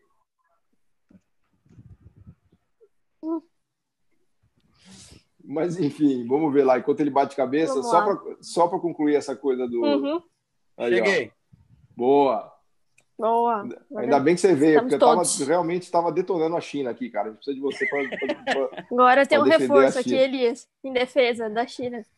Eu ia começar a falar da aula que você gravou sobre, que eu achei fantástica, da guerra comercial e tecnológica, né? e como ela mostra aquela decisão do governo chinês, né, de subir a escada tecnológica. Mas vai você, Elias. Aproveita que você estava descansado e foi tomar banho, comer uma pizza. Fala aí pra gente. Cara, eu tô morrendo de vontade de comer pizza, cara, mas o que acontece? Onde eu moro, a internet vira e mexe, fica muito instável aqui. Não tem 5G aí da China, né? Não tem nem 4G aqui, cara. Falando em Você quer 5G. saber? Sabe? Então, essa história da tecnologia chinesa, ou seja, no começo dos anos 2000, a direção do Estado chinês chegou à conclusão de que aquele modelo de desenvolvimento com complementaridade tecnológica entre China, Estados Unidos e Japão tinha chegado a um ponto de exaustão. E a China teria que fazer escolhas ali entre ser uma maquiladora mexicana ou começar a produzir marcas próprias, going global, e não somente internalizar tecnologias, mas também produzir alta e altíssima tecnologia. A 5G, eu já falei aqui, ela é o resultado de uma escolha feita no 10º plano quinquenal a partir de 2001, de investimento em marcas próprias, tecnologias próprias, né? Então foi uma escolha estratégica do governo chinês, que é evidente, eles criaram todas as condições anteriores, institucionais e principalmente financeiras, ou seja, a partir do papel dos bancos de financiamento e do mercado de capitais também, para dar esse pulo do gato, né? Ou seja, foi uma escolha política com as possibilidades institucionais, políticas e financeiras já lançadas previamente à escolha. É uma das características da China, ela sempre lança marcos institucionais que antecipam a solução de problemas, né? Porque a economia é um pouco isso. Hoje é o dia do economista, né? E é bom lembrar que todo problema econômico é um problema institucional, tá? Então, a China tem uma característica dela criar marcos institucionais que vão dando garantia de um acordo de continuidade ao seu processo de desenvolvimento. Enquanto que o Brasil não conseguiu fazer isso na década de 80, não conseguiu dar o pulo do gato, né? Enfim, é uma arte, uma ciência muito interessante essa, das questões institucionais, dos marcos institucionais e a dinâmica de acumulação, né? A questão do avanço tecnológico chinês, ele mostra na prática como a subida dessa escada nos degraus mais elevados depende de uma ação coordenada de Estado e de mercado, né? A ideia de que suas empresas vão... pensa no 5G, né? Mas eu estava brincando ali. Você acha que um pescador lá de Shenzhen ia desenvolver 5G? Quer dizer, é um negócio monumental que foi feito, né? Uma construção da sociedade chinesa, do Estado chinês, das empresas chinesas, do mercado, no que tange a parte da franja de mercado, no que tange a parte das estatais tecnológicas, né? Não é trivial, né? Não é trivial você acontece que no Brasil a ideia de empreendedorismo ela foi meio que vulgarizada, né? Porque o empreendedor, para nós que estudamos isso, é um empresário que o Estado pega o cara pela mão, como diz o Paulo, e leva o cara até lá em cima, ou seja, o Estado é o Estado empreendedor, chupiteriano, vamos dizer assim, né? Aqui no Brasil, empreendedorismo virou trabalho semi-escravo, uberização, entregador de iFood, ou seja, o Brasil ele esculhambou o real sentido do conceito de empreendedorismo, né? Enquanto que a China demonstra que o empreendedorismo ele faz necessário ter um Estado empreendedor. É o que diz a professora Marina. E que no final do dia você tem uma sociedade empreendedora, porque basta ver o que se produz, que essa sociedade produz. Voltamos naquela discussão que eu falei de tomar risco, né? Uhum. Então, a sociedade que se organiza, que se articula com as suas empresas, com o seu Estado, com o seu mercado, e é capaz de dar esses saltos, é uma sociedade empreendedora, né? O Brasil é qualquer coisa hoje, menos uma sociedade empreendedora, né? Ali tem um monte de motorista de Uber, entregador de iFood, que se acha empreendedor, quer dizer, é uma piada, né? Estão acordando para a realidade, né? Ou seja, eu acho que esse encanto do Uber já está acabando, né? Ou seja, os trabalhadores aqui no Brasil estão começando a se organizar em torno de direitos trabalhistas em relação ao Uber, etc. Na China, por exemplo, durante a pandemia, eles montaram um esquema logístico desses entregadores, né? De iFood, isso e aquilo, na China. Mas com uma diferença, né? Com todos os direitos trabalhistas garantidos, né? Uma diferença que o Wuhan lançou agora, né? Com o cerco de Wuhan por conta da pandemia, teve que se reorganizar completamente essa logística. Isso eu explico numa aula que nós damos extra nesse curso da segunda turma, sobre o segredo do combate chinês ao combate ao Covid, que no final das contas não tem nenhum segredo. E sim um Estado que se organizou do ponto de vista produtivo, financeiro institucional para enfrentar esses desafios que a conjuntura coloca do nada, né?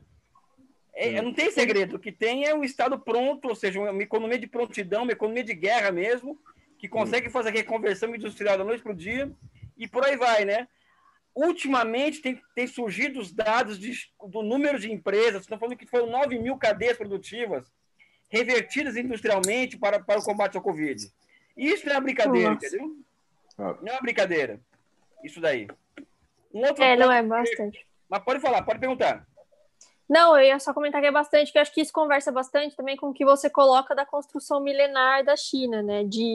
Dela ter uma burocracia tão que se constituiu e se verteu nessa construção política e que, portanto, consegue se adaptar a isso, né? A enfrentar isso. Mas eu estava tentando explicar aqui, na sua ausência, a guerra do ópio e o tráfico de cocaína que os ingleses colocaram lá na China para equilibrar a balança comercial. E aí eu fiquei tentando me lembrar o nome do tratado em que eles perderam Hong Kong, era Nanjing, talvez? Tratado de Nanquim. Nanquim. Eles perderam Hong Kong, depois perderam a Kowloon, depois os novos territórios. Ou seja, foi uma escalada até o final do século XIX. De humilhações. E as pessoas precisam saber, Isabela, que a Inglaterra foi... Ela para reverter uma balança comercial desfavorável, ela foi para a guerra para legalizar o tráfico de drogas, né? Hoje você vê esse pessoal todo falando de direitos humanos, em democracia, em livrar o mundo da China imperialista, da China perigosa, e não sabem que o reino da Inglaterra, né, o Reino Unido, foi um reino baseado muito em tráfico de drogas, ou seja, plantava-se ópio na Índia e entrava na China a partir daqueles potes de Hong Kong, enfim, é uma história horrorosa, é uma página horrível da história da humanidade, inclusive essa, eu acho. Uhum. Me tira uma dúvida, Nanquim em chinês é Nanjing? Ou não existe Nanjing. Isso? Nanjing, em chinês, né? Sim. Porque eu tinha na minha cabeça o nome do tratado em chinês, porque o Nanquim é aquela pintura maravilhosa, né? Que tem a pintura de Nanquim, né? Que é uma coisa incrível, sim. né? Sim, foi capital da China durante a Guerra Civil, antes da Revolução. Foi capital desculpa? Da China. Capital chegou a ser China, capital. O Chiang Kai-shek foi perdendo terreno durante a Guerra Civil contra o Partido Comunista, então ele foi mudando a capital do país, de Pequim para Xangai, de Xangai para... Ele foi perdendo terreno até parar em Taiwan. Quase que ele vai parar numa ilha lá no meio do Pacífico, né? Se não fossem os americanos entrarem com a quinta frota no Estreito de Taiwan, estariam... Quando que os americanos entraram com a quinta frota no Estreito de Taiwan? Eu acho que foi durante a Guerra da Coreia. Né? Os americanos, eles durante a Guerra da Coreia... Eles deram uma estacionada ali nos navios para dar uma segurada na onda. Exatamente. Enfim, essa história de Hong Kong é contada numa aula e como eu disse aqui, nós temos que nos posicionar sobre isso. Não adianta, porque não é uma questão de ser a favor da China ou não. É só perceber o que os americanos fariam se a Califórnia quisesse ficar independente. Ou se uma potência estrangeira alocasse recursos para movimentos separatistas em Porto Rico, por exemplo. Ou seja, a reação que a China está tendo nada mais é do que a mesma que qualquer país do mundo que se deu respeito teria. Não tem segredo em relação a isso. Elias, e a coisa de Taiwan, hein? Tudo bem, eu entendo que você vai responder que a China vai falar que o Taiwan é dela e algum dia vai ser reintegrado no território dela, porque sempre foi dela. Mas, para além dessa resposta, assim, o que pode acontecer daqui 5, 10, 15 anos? Como é que você enxerga a questão de... Porque Taiwan, agora na batalha dos semicondutores, eu estava até contando o país aqui, quando caiu sua internet aí, porque você não tem 5G e não usa equipamentos da Huawei, na guerra dos semicondutores, Taiwan está virando uma peça-chave de aliança com os Estados Unidos, porque a TMSC lá, que é a maior fornecedora da Apple, os Estados Unidos obrigou eles a pararem de fornecer para a Huawei e eles estão completamente alinhados com os Estados Unidos, né? E a coisa está esquisita, não? Quer dizer, é de se esperar, eu acredito que a tendência é de uma radicalização de posições a partir de agora. Então, eu não sei o que pode acontecer daqui... Há 10 anos atrás, eu faria um discurso. Hoje, como eu não gosto de dar uma de sabichão, sabe? Eu sei tudo o que vai acontecer. É imprevisível, Paulo. É imprevisível, porque já existe uma cultura em Taiwan muito taiwanesa no pós-49 também, entendeu? Tá. E mesmo as porque forças Taiwan políticas Taiwan, pró-chinesas eu acho que tem são... um sentido de país em Taiwan, né? Eles se sentem um país, né? Hoje se sente Diferentemente de país. Hong Kong. Hong Kong se sente... Hong Kong era filho do britânico, agora é filho do chinês, né? Nunca foi pai, né? Hong Kong, não, Taiwan foi pai, né? Não, e Hong Kong é cantonês, né? Não é etnia majoritária da China. Fala até uma outra língua fala em Hong Kong, né? Não, e Hong Kong é Taiwan, você está falando? Hong Kong. Em Hong Kong é. fala um outro idioma, não fala a língua principal da China. É o E eles cantão, se né? acham, assim, Cantonês. britânicos, ou seja, Hong Kong é um caso interessantíssimo. Cara, eu fui para Hong Kong, eu acho que você deve ter... Você já foi para Hong Kong, não? Já. Eu tive lá e, assim, aliás, foi fantástico. Eu fiquei uma semana lá, fui na balada, fui nos restaurantes, fui demais, assim. E eu saí com uma sensação clara que eu tinha ido para Londres. É um negócio incrível, assim, até o cheiro da cidade. Eu falei, cara, não é possível, eu estou em Londres. É incrível, incrível a influência inglesa, né? Um negócio, assim, das ruas, dos prédios, do jeito, do trânsito. Eu fiquei chocado, assim, claro, que um calor desgraçado, né? Porque o clima de Hong Kong é bem diferente do clima londrino, mas é incrível, né? A presença inglesa ali marcou mesmo, né? É uma coisa impressionante. Mas você depende. Eu achei que eu estava em Londres. Depende de qual Hong Kong você conheceu. Por exemplo, Hong Kong ela passou por um processo de pauperização nos últimos 20 anos. Por exemplo, hoje, 20% da população de Hong Kong vive abaixo da linha da pobreza. E Hong Kong concentra, ao mesmo tempo, o segundo ou terceiro maior número de bilionários por metro quadrado do mundo. Ou seja, uma sociedade muito desigual, não é? E a única solução para Hong Kong, a gente fala isso, eu falo isso na aula, ela se integrar ao projeto do Vale do Silício chinês. Inclusive, a China estava oferecendo a Hong Kong investimentos de ordem de 300 bilhões de dólares para reintegrar Hong Kong à China a partir do Vale do Silício chinês. Foi quando começaram as manifestações. Eu estava falando aqui, pena que caiu sua internet, e a Isa é testemunha, que justamente a estratégia chinesa foi tirar o coração tecnológico de Hong Kong e implantar esse coração tecnológico em Shenzhen. Seria então virou, mesmo ela, né, virar uma Shenzhen ou a Chongqing. Não, agora ela vai. Não, Hong Kong, o que o Elias está falando, cabe a ela se integrar, talvez até de maneira submissa à Shenzhen, porque ela perdeu completamente o bonde tecnológico. Protagonismo. Ela virou um paraíso de bilionários da indústria financeira com uma desindustrialização brutal, né? A minha visão, até legal você ter falado desse dado, Elias, que eu não sabia que a pauperização, o aumento da pobreza tinha sido tão significante. Eu tinha claro que, assim, Shenzhen já é mais rico, superou, a economia de Shenzhen já é a terceira da China, perdendo, eu já falei aqui, para Xangai e Beijing, superou Hong Kong, mas o Hong Kong está, e a meu ver, até as manifestações têm muito a ver com isso, porque Hong Kong se enxerga como um perdedor. Quando olha para Shenzhen, então deve dar desespero, porque os caras falam, olha o que aconteceu com Shenzhen, e a gente aqui está batendo cabeça e não sai mais do lugar, né, Elias? É porque você tem uma juventude de Hong Kong, por exemplo, que não tem perspectiva de futuro, né? Ou seja, essa é uma questão que é chave. E só quem pode garantir o futuro de Hong Kong não é o Trump, não é os Estados Unidos, não é a Inglaterra. É lógico. É a China continental. Né? Então, Hong Kong hoje, por exemplo, tem 2 lugares do mundo que é a maior concentração de espião e picareta por metro quadrado, que é Hong Kong e Beirute. Né? São 2... Então, não tem muita solução para Hong Kong, a não ser reindustrializar Hong Kong a partir dela participar desse Vale do Silício chinês. Agora, a cidade está destruída, né? Ou seja, a cidade está completamente destruída fisicamente, né? Por conta das manifestações. É um caso, quase, eu diria assim, mal comparando, é uma Detroit, assim, mal comparando, porque perdeu, assim como Detroit perdeu todo o coração industrial tecnológico para o Ulsan, na Coreia, Hong Kong perdeu seu coração tecnológico industrial para Shenzhen. Mal comparando é o caso brasileiro. O Brasil é uma Hong Kong gigante. Exatamente. É isso. Com traços de africanização, porque eu acho que o Brasil caminha rapidamente para ser uma África, né? Eu fui muitas vezes à África do Sul, tenho vários amigos lá, minha amiga economista brilhante, a Fiona Treguena, grande conhecedora da questão industrial, bom, a África do Sul, vocês conhecem, né? Talvez um dos maiores casos de desigualdade, muito pior do que o Brasil.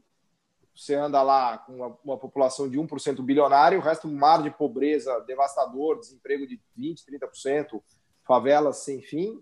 E eu sempre tive essa sensação de que o Brasil ele se africaniza, especialmente no sentido da África do Sul, né? de uma brutal desigualdade, com uma parte produtiva ali de commodities, um pedacinho cosmopolita globalizado, que seria o condado da Faria Lima, né? Eu vejo cada vez mais São Paulo como Joanesburgo, né? Eu tive em Joanesburgo, assim, é chocante, chocante, porque tem as coisas mais legais do mundo e tem uma pobreza assustadora ali que o cara fala, não vai naquele bairro que você tá morto, né? Não, Rio de Janeiro, a primeira vez que fui para a China foi o pior caminho possível. Foi São Paulo, Johannesburg, Hong Kong e Pequim. Eu fiquei 12 horas em Johannesburg. E as pessoas no aeroporto dizendo, olha, não desça do aeroporto, não vá para a rua porque você vai ser assaltado. Exato. É como um agente de turismo dizer, bicho, não sai daqui. Não, eu fui para Cape Town, aí eu queria sair para jantar, eu queria caminhar a pé para jantar no restaurante. O cara falou, você tá louco? Você vai sair a pé para jantar? Você tá pedindo para morrer, né? Eu falei, tá bom, vou ficar no hotel, então. Mas é isso, eu peço desculpas por ter caído o sinal aqui em casa, a gente não tem controle sobre isso, mas é sempre bom conversar com o Paulo Gala, né, cara? Porra, vocês são 10. Não, a gente legal, estava num papo delicioso aqui. Você saiu, a gente começou a falar mal de você, da China, foi ótimo. A gente falou de vários assuntos. Então, aproveitando que você voltou, Elias, até vou voltar num assunto aqui que eu queria bastante ouvir seu comentário, né? A gente até trocou uma ideia aqui do que acusam, né, a China de imperialismo, neocolonialismo, enfim. Eu sei que você é bastante crítico a esse tipo de acusação que é feita para a China, e das vezes que eu já te vi argumentar sobre isso, eu achei muito interessante esse ponto, né?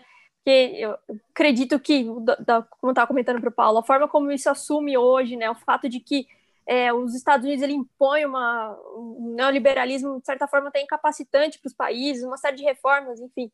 Eu acho que isso diverge bastante da China. Então, eu queria te ouvir um pouco sobre isso em relação à China, né? Como é que ela não se assemelha a isso e como é que não poderia ser categorizado dessa maneira, né? Como neocolonialismo, como imperialismo, essa relação que ela tem com a África, enfim, que as pessoas falam que essa troca seria eu acho que nessa linha. Eu sou um cara que eu trabalho na universidade, né? E eu trabalho na universidade, me demanda fazer pesquisa, e eu tenho uma característica no meu trabalho que é reconhecido, que eu tenho vários problemas, mas tenho algumas virtudes.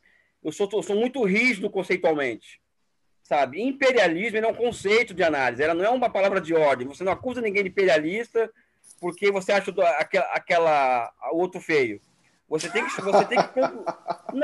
que concluir malvado. A partir de uma análise científica, vamos dizer assim, a partir de fatos e de processo histórico, aí sim você enquadra aquele país em tal ou qual caracterização ou conceituação. Para resumir a ópera, imperialismo hoje é o seguinte: os caras, o FMI, o Banco Mundial, enfia neoliberalismo naquele país, obriga aquele país a abrir sua conta de capitais, a privatizar, a desregulamentar o seu mercado de trabalho, depois mata aquele país de fome, depois o divide, tá? E depois vem com guerra híbrida, né? Ou seja, isso é imperialismo hoje. É o que está acontecendo no Líbano hoje, né? O Líbano passou bebendo do remedinho do FMI durante 15, 20 anos, o país empobreceu, ou seja, acabou a classe média de Beirute, ou é pobre ou é rico, tá? Os bairros de Beirute que tem um alto nível de vida, a maioria que frequenta é turista, vamos dizer assim, e agora explodiram lá o porto e vem o FMI com mais remedinho amargo para poder reconstruir o país, a cidade. Isso é imperialismo. É o Macron sair, por exemplo, da França, ou seja, o Macron não consegue chegar num acordo nem com os jaquetas amarelos de Paris, os manifestantes. Mas ele enfia a borrachada e bala e tiro, porrada e bomba contra os manifestantes em Paris. Ele sai de Paris, chega em Beirute como chefe neocolonial, falando que a ajuda a Beirute vai ser condicionalizada a não cair na mão de corrupto dinheiro. Você vê o Xi Jinping sair da China e falar que os seus empréstimos vai estar condicionado a não ter corrupção, a abrir conta de capital? Não, eu quero ter os recursos naturais, tá? Em troca vou investir em infraestrutura, vou fazer isso, vou fazer aquilo, ou seja, vamos tentar fazer um win-win, que na verdade não é um win-win. Os chineses ganham 60, 70, outro ganha 30, né? Mas ganha 30 pelo menos, ou 40, não é? Então, eu acho que é um descalabro conceitual chamar a China de imperialista, por que se colocar um sinal de igualdade em relação aos Estados Unidos, vamos dizer assim, que é muito complicado, eu acho. A China não é santa, ela se move a partir dos seus interesses concretos, né? Agora, imperialismo é transformação de poder econômico em poderio político. Vou dar um exemplo aqui claro. Uma das características do imperialismo é você obrigar tal país a ter somente um parceiro comercial para tal pauta. Os chineses nunca obrigaram nenhum país da África, da América Latina a só comprar dela, por exemplo. Tal ou qual produto. Os chineses não sofreram projetos nacionais. E para não chegar no nível empresarial, os Estados Unidos está chegando no nível empresarial, de fazer vandalismo, né, de proibir o TikTok nos Estados Unidos, né? Vai ter que ser adquirido por uma empresa americana, senão não vai funcionar lá. É uma coisa assim, é nível vandalismo já, né? Passou do intervencionismo, né? Passou nível bullying, exato. Então, nesse curso, nós abordamos esses temas espinhosos e polêmicos. Assim, é uma outra vantagem dessas aulas extras nossas, né? Nós abordamos temas espinhosos, né? Sabe? Nós não corremos da raia em relação a isso.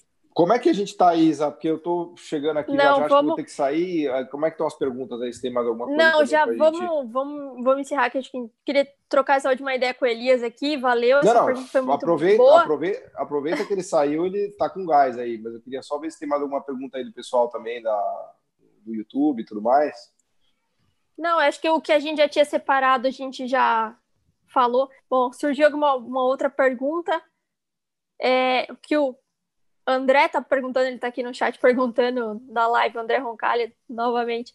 Ele fala como a China vai aproveitar a pandemia para impor sua superioridade geopolítica por meio da vanguarda tecnológica.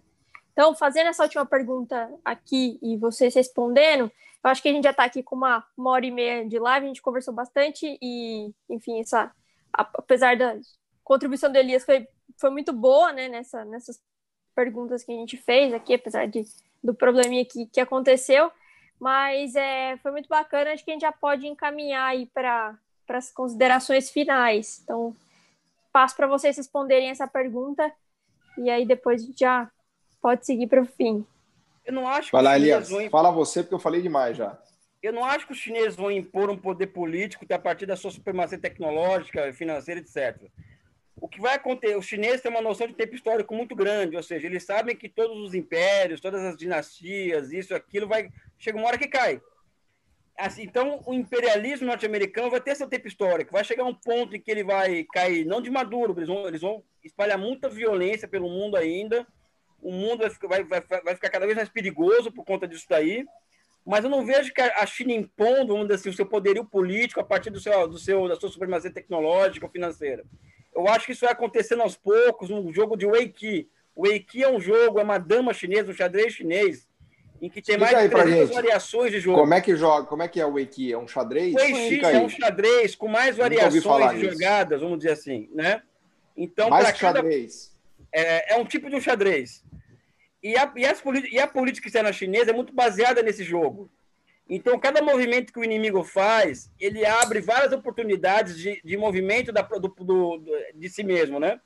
No caso da China. Então, cada movimento que os americanos fazem, a China estuda todos os movimentos estratégicos possíveis para enfrentar aquilo ali. Por exemplo, o Irã.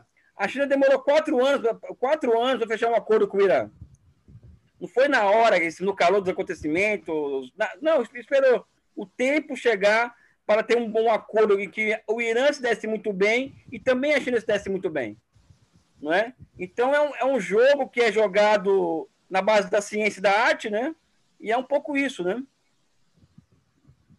O Covid, eu fiquei impressionado, Isa, já que você falou. Eu até escrevi no blog ontem, quem quiser dar uma olhada, ontem antes de ontem. Na verdade, quem escreveu foi o meu amigo brilhante Felipe Augusto, né? Eu sou faço plágio, né? Eu pego a ideia, enfim, mas dou um tapa ali, escrevo do meu jeito, acrescento alguma coisa e tal.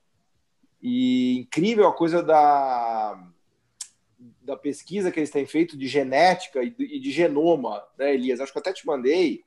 Eles estão muito avançados no que se chama hoje de genética de precisão, que é a ideia de que você vai começar a fazer remédios talhados para cada pessoa baseado no DNA dela, né? Com o avanço do genoma e tudo mais, você consegue fazer um targeting, né, de remédios, e a China tem uma empresa cuja especialidade é fazer isso, genética de precisão, têm recebido muita grana do governo, subsídios, e estão avançando numa velocidade incrível, e agora acho que eles abriram mais de 50 laboratórios, Elias, desde que o Covid estourou, em vários países, inclusive, eles estão fazendo a diplomacia do Covid, no sentido de levar não só os equipamentos hospitalares, as máscaras, mas também os testes e tudo isso daí, né? E aí acho que não é imposição, né, a palavra que a Isa falou aí de quem perguntou, né? Acho que é muito mais a China, ela está se colocando, né? Ela não está impondo nada, mas na verdade ela está agindo de forma coordenada, né? Ou seja, os cubanos, por exemplo, os cubanos não têm dinheiro para ficar mandando médico pelo mundo. Então, os chineses e os cubanos estão agindo de forma coordenada para socorrer países inteiros. Ou seja, a China está vendendo muito com essa pandemia, está ganhando muito dinheiro, mas está doando muito também. E nessas doações, junta-se uma ação coordenada com os médicos cubanos, com as missões cubanas, né? Ou seja, um país imperialista, os americanos hoje, quem eles ajudam voluntariamente hoje no mundo dos americanos? Não, eles vão tentar comprar todas as vacinas que existem, possíveis e imagináveis. É isso. E o Paulo Gala já virou vítima dos bolsominions no... Cara, eu nem olho mais. Facebook, YouTube, assim, eu posto umas coisas lá que eu acho legais e tal, mas... E é incrível isso. Ainda bem que você falou, Elias. No Facebook, o tamanho de violência é tal que, às vezes, o Facebook ele não me deixa impulsionar a propaganda do curso. Veja a situação. A gente está fazendo um curso para falar de China, a gente estuda a China há 20 anos, a gente não está defendendo a China. Aliás, eu detono a China várias vezes no curso. Até o Elias fala mal da China. Então, a gente está fazendo um curso, mas as pessoas no Brasil estão tão malucas que elas acham que a gente está fazendo uma defesa da China. Quer dizer, óbvio que tem coisa ali que a gente gosta, que são inspiradoras e tudo mais, só que o fato da gente tentar trazer informação, né, trazer conhecimento de que a China não é o Xing Ling, etc e tal, causa uma revolta tremenda nas pessoas. A gente está, assim, a situação que a gente vive no Brasil é dramática, né? Nossa, o que eu sou agredido no YouTube, no Facebook, no Twitter... Aí, no seu Facebook deu até nojo. Exato. Eu nem olho mais. Discutir com um cara na rua, o cara falou assim, a Revolução de 64 levou o Brasil de ser Cuba. Né? Eu falei assim, olha, acho que a Revolução de 64 levou o Brasil de ser uma China, né? Que era mais fácil o Brasil virar uma China como a China hoje. Infelizmente. Enfim, é o drama do que a gente está vivendo, né? Mas enfim. Mas, por outro lado, estava falando mal das redes sociais, mas tem esse lado maravilhoso de estar aqui com a Isa, no Portal da Disparada, com o Elias, conversando sobre esses temas com milhares de pessoas, não só no Brasil, no mundo todo. Então, tem esse lado fantástico, né? E com isso eu aproveito aqui para agradecer a oportunidade de novo. Eu sou fã do Portal da Disparada e a gente está direto aí conversando, né? O Disparada é um dos melhores sites do Brasil hoje, assim, sabe? De crítico e tal. É alto nível, assim, o Disparada, sabe? Muito legal. Não deu tempo de eu defender o presidente da Bielorrússia, né? É verdade. A gente ia falar da Bielorrússia e eu fiz até... Me mandaram hoje de manhã esse artigo que vocês fizeram lá que vocês postaram no portal, e até resgatei um que eu tinha escrito sobre a Bielorrússia, da complexidade da Bielorrússia, porque até hoje a fábrica de caminhões lá, né, Elias, acho que é Minsk, que fabricava os caminhões soviéticos, ela está conseguindo avançar e fazer caminhões competitivos para vender na Europa. Olha o que o Paulo Gala está virando, cara. Olha o que o Paulo Gala está virando. Do homem do mercado financeiro, a defensor de Bielorrússia. Eu desafio alguém do mercado financeiro conhecer a existência da fábrica de caminhões Minsk na Bielorrússia. Não, e quando ele for para a Coreia do Norte, o Paulo, e ver o grau de complexidade econômica da Coreia do Norte, porque eles têm indústria química, tem siderurgia, tem fábrica de cimento. Calma, vai devagar comigo. Um passo por vez. Coreia do Norte ainda é muito para mim. Calma, pega leve. Valeu, pessoal. Mas beleza. Obrigado. Beleza. Eu agradeço vocês. Enfim, eu acho que exatamente o que você falou, né? Que o debate hoje está tão rudimentar nesse tema e que vocês cumprem um papel aí fundamental. Então, para a gente é um prazer muito grande dar, de alguma forma, uma visibilidade para isso, porque vocês são pesquisadores, estudiosos do tema e vão tratar isso de uma forma muito profunda e necessária, né, para o debate, contribuir de uma maneira significativa. Então, fica aqui o convite para as pessoas para fazer o curso e o link aqui já está na descrição e aproveitem essa oportunidade. Agradeço a vocês mais uma vez E para quem acompanhou aqui a gente, uma boa noite. Também fica o agradecimento. Então, até a próxima. Obrigado, gente. Valeu, Isa. Valeu, Elias. Obrigadão. Abraço. Tchau, tchau. Até. Acabou?